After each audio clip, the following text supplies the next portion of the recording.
할렐루야. 9월 7일 목요일입니다. 히브리서 말씀 4장 12절부터 끝절 16절까지 말씀을 읽고 은혜 나누도록 하겠습니다. 하나님의 말씀은 살아있고 활력이 있어 좌우의 날선 어떤 검보다도 예리하여 혼과 영과 및 관절과 골수를 찔러 쪼개기까지 하며 또 마음의 생각과 뜻을 판단하나니 지으신 것이 하나도 그 앞에 나타나지 않음이 없고 우리의 결산을 받으실 이의 눈앞에 만물이 벌거벗은 것 같이 드러나느니라. 그러므로 우리에게 큰 대제사장이 계시니 승천하시니 곧 하나님의 아들 예수시라. 우리가 믿는 도리를 굳게 잡을지어다. 우리에게 있는 대제사장은 우리의 연약함을 동정하지 못하실 리가 아니요 모든 일에 우리와 똑같이 시험을 받으신 이로되 죄는 없으시니라. 그러므로 우리는 긍휼하심을 받고 때를 따라 돕는 은혜를 얻기 위하여 은혜의 보좌 앞에 담대히 나아갈 것이니라. 아멘. 아멘. 감사합니다. 자, 어제 이어지는 말씀이죠. 어제 이제 말씀을 듣고 마음을 완고하게 할 것인가, 그것을 믿음과 결부시킬 것인가, 그 이야기를 했습니다. 자, 이렇게 설명드렸더니 마치 구원을 받고 안 받고가 각자 개인의 선택이고 개인의 의지에 달려있는 것 같이 느껴집니다. 그동안 우리가 들었던 말씀하고는 다르죠. 구원은 우리 개인의 선택이 아니죠. 옆에 있는 사람이 선택할 수 있는 것도 아니고요. 우리가 원한다고, 우리가 노력한다고 얻어질 수 있는 것은 아닙니다. 구원은 절대적인 하나님의 주권이죠. 하나님께서 택하신 자, 하나님께서 원하시는 자가 구원을 받는 것이, 그것이 성경적입니다. 그렇기 때문에 우리가 지난 시간에 말씀이 선포될 때 그 말씀을 듣는 순간에 마음을 완고하게 할 것인지, 그 말씀과 믿음을 결부시킬 것인지를 우리가 선택하는 것처럼 말씀드렸던 것에 대해서 보충 설명이 이제 오늘 말씀에 이어지는 것이죠. 사실은 어떠냐? 하나님께서 택하신 자들, 하나님께서 돕는 자들, 하나님의 마음에 합한 자들은 말씀을 들을 때 마음이 완고해지지 않아요. 말씀과 믿음을 결부시킬 수 있는 사람들이에요. 그런데 어떤 사람들은 마음이 완고해져요. 이 마음이 완고해지고 완고해지지 않는 것을 하나님께서 결정하실 수 있어요. 과거 이스라엘 백성들이 애굽에서 나올 때 애굽 왕 바로와 애굽의 신하들과 애굽 사람들의 마음이 완고했었습니다. 완고했었어요. 그러다 보니까 경고를 하고 한두 번 기적을 보여주고 이스라엘 백성이 나올 수도 있었는데 마음이 완고하다 보니까 약속한 것을 어기고 이스라엘 백성들이 나가지 못하도록 자꾸 붙잡습니다. 그러다 보니까 애굽 땅에 내려진 재앙이 10가지나 되었어요. 그 중에 한두 가지만 내려도 국가 재정이 파탄이 나고 인구가 감소하고 민심이 흉흉해질 수밖에 없는 그런 엄청난 재앙들인데 그런 재앙이 10가지나 내렸단 말이죠. 그렇게 된 이유는 하나님께서 당신의 능력을 애굽과 온 세상에 알리기 위하셔서 애굽 왕 바로의 마음을 하나님께서 완고하게 만드셨다. 그러니까 그 마음이 완고해지고 안 완고해지고를 하나님께서 정하실 수 있는 것입니다. 그래, 구원받는 백성이 마음이 완고해지고 듣는 바 말씀을 믿음과 결부시키지 못하면 그 사람은 이제 구원받지 못하는 거예요. 마치 출애굽 1세대가 말씀을 들었지만 그 말씀을 믿음과 결부시키지 못했기 때문에 안식에 들어가지 못하고 광야에서 모두 엎드러졌던 것처럼 우리도 마찬가지입니다. 말씀을 들을 때 우리 애들의 마음을 잘 살펴보아야 되죠. 마음이 완고해지면 모든 것을 잃어버립니다. 하나님, 제 마음이 완고해지지 않도록 도와주세요. 아무리 쉬운 말씀도 믿지 않으려고 하면 삐딱하게 보입니다. 아무리 어려운 말씀도 믿음으로 보면 별로 어렵지 않습니다. 하나님께서 그렇게 역사하시는 것이죠. 어쩌면 하나님께서 저와 여러분들을 지금까지 그렇게 도와주고 계셨는지도 모릅니다. 그 하나님의 은혜를 잊지 맙시다.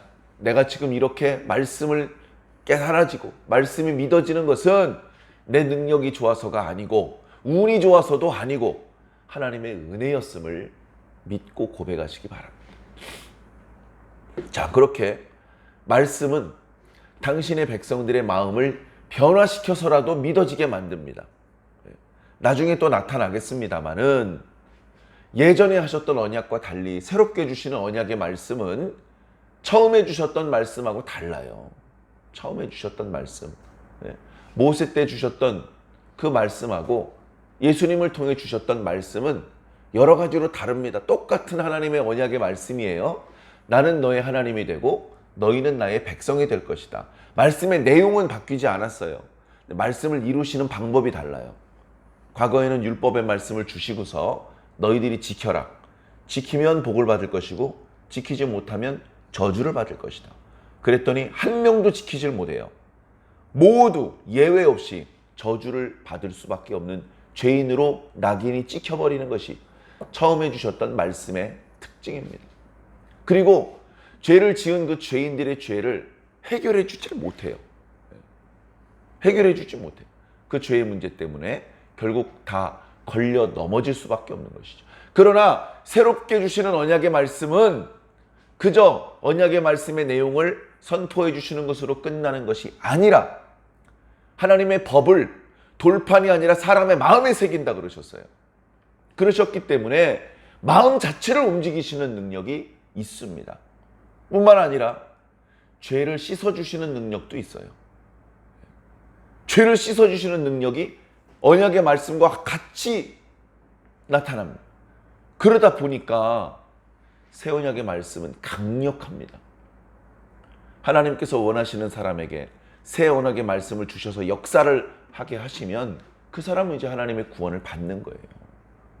그런 놀라운 하나님의 은혜와 주권이 숨겨져 있는 것입니다. 말씀의 능력이 의외로 대단해요.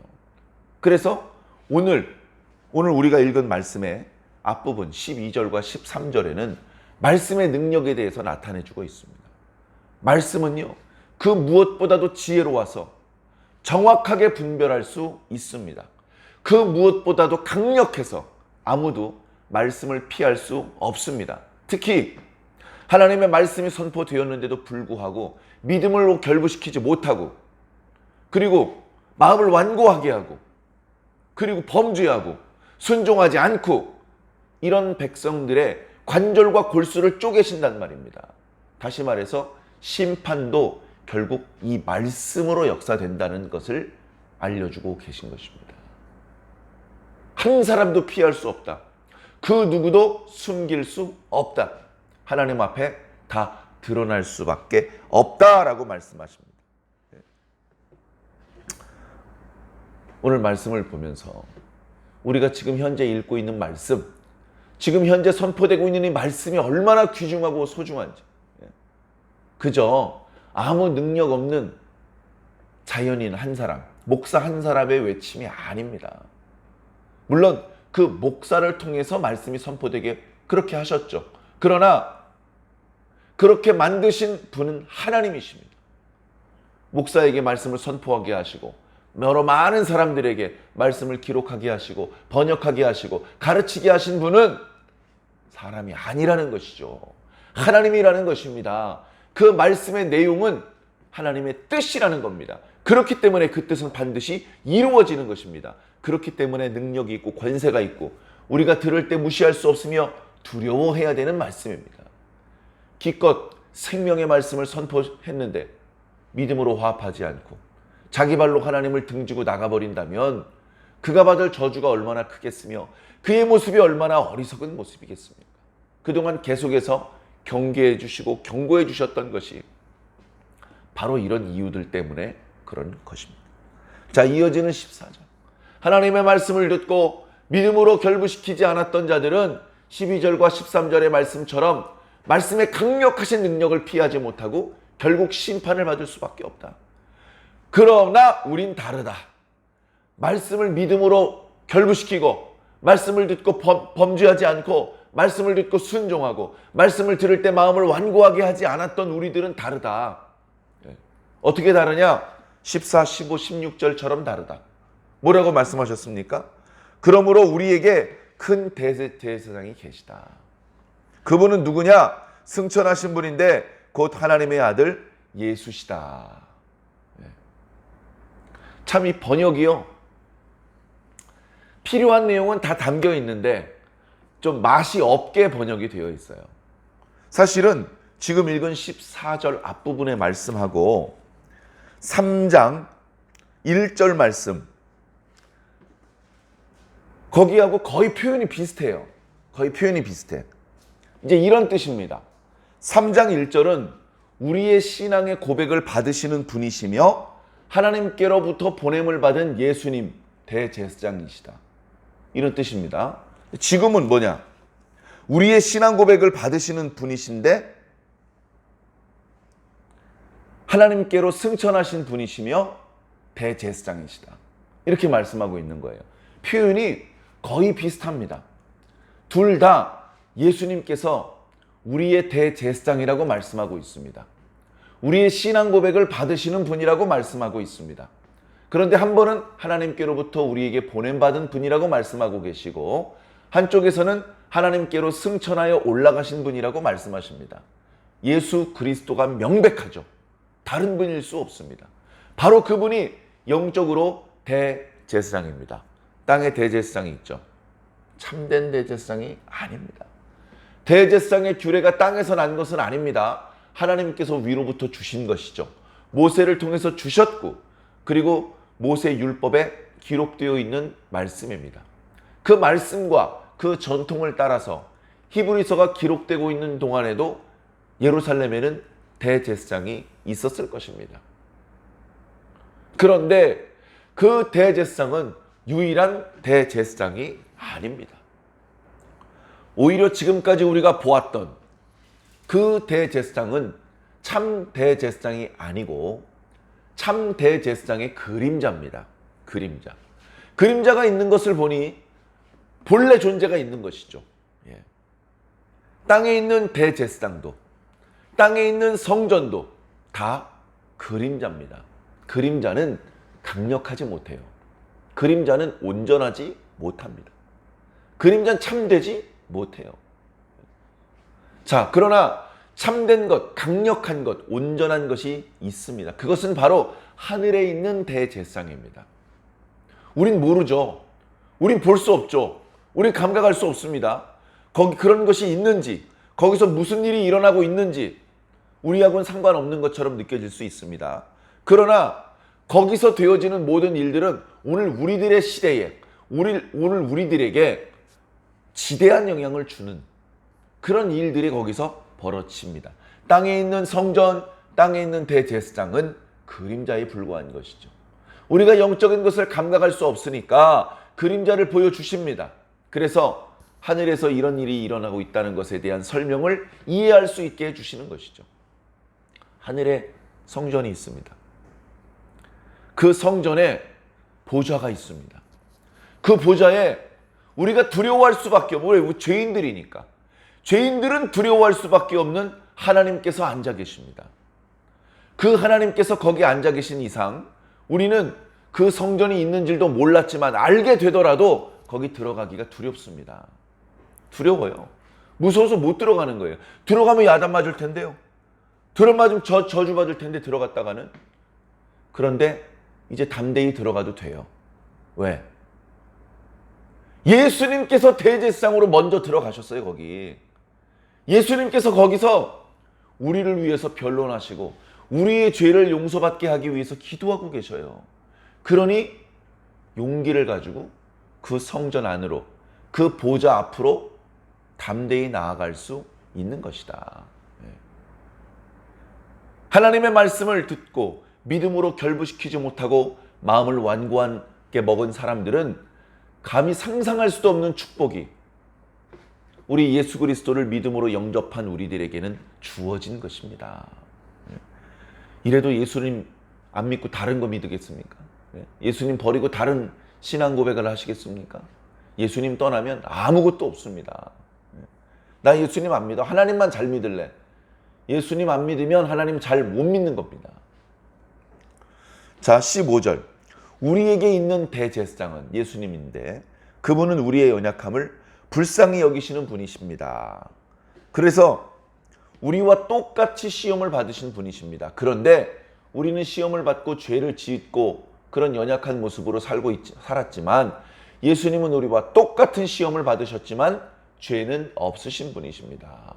우리를 위해서 기도할 만한 자격과 능력이 되시는 분입니다. 우리의 죄를 씻으실 만한 분입니다. 우리의 죄를 위해서 하나님께 탄원하실 분입니다. 16절. 그러므로 1장부터 지금 14장 15절까지 말씀을 다 종합해서 그러므로 우리는 긍휼을 받고 긍휼히 여기심을 받고 불쌍히 여기심을 받고 때를 따라 은혜를 얻기 위해서 은혜의 보좌 앞에 담대히 나아갈 것이니라. 이제는 하나님께서 두려운 심판주이시기만 한 것이 아닙니다.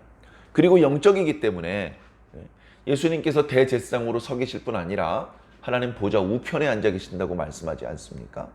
바로 그 보좌에 우리가 두려워하는 하나님만 계신 것이 아니고 우리를 위해서 기도하시는 예수님이 바로 그 은혜의 보좌에 앉아 계셔요.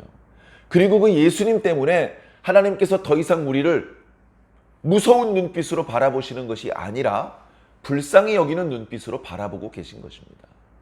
이 모든 축복이 바로 예수 그리스도를 통해서 시작된 것입니다. 예수 그리스도 떠나서는 아무것도 얻을 수 없는 것이죠. 사랑하는 성도 여러분, 오늘 저와 여러분들에게 주님께서 이런 은혜를 주셨습니다. 이런 축복을 주셨습니다. 이 축복을 가벼이 여기고 믿음에서 떠나간다면, 선을 넘어가 버린다면, 스스로 나가버린다면, 노아의 방주 어렵게 지어서 딱 주셨더니 내부 구경 쑥 하고서 도로 내려버린다면 홍수가 임할 때 얼마나 후회하겠습니까? 얼마나 울며 이를 갈겠습니까? 그런 어리석은 심령이 되지 마시고 다소 어렵고 또 말씀이 다소 이해가 안 되는 부분이 있다 하더라도 흔들리지 않으시기 바랍니다. 교회에서 말씀 성경 시험 봐가지고 쫓아냅니까? 교회에서 거금을 강요했습니까? 여러분들 스스로 마음에 감동되는 대로 헌금하라고 말씀드렸고 이해가 안 되면 가르쳐드리고 또 가르쳐드리지 않습니까? 사랑하는 성도 여러분, 만약에 거금을 요구하고 성경 시험을 보며 탈락을 시켜도 그래도 여기 붙어있기 위해서 발버둥 치셔야 됩니다. 그런데 너그럽고 자비롭게 대해주시니 얼마나 감사합니까? 아직 기회가 있으니 분발하시기를 부탁을 드립니다. 오늘도 이 말씀 듣고 오늘 하루 주님과 동행하시기를 부탁을 드립니다. 말씀을 계속해서 읽고 계속해서 선포되는 말씀을 겸손한 마음으로 들을 것을 다짐하시기를 바랍니다. 그렇게 되도록 주님께 도와달라고 기도하시기를 바랍니다. 주님께로부터 우리에게 전달되는 하나님의 축복이 한두 가지가 아닙니다. 그 모든 축복 빠짐없이 다 받으시기를 예수님 이름으로 간절히 축원합니다. 아멘.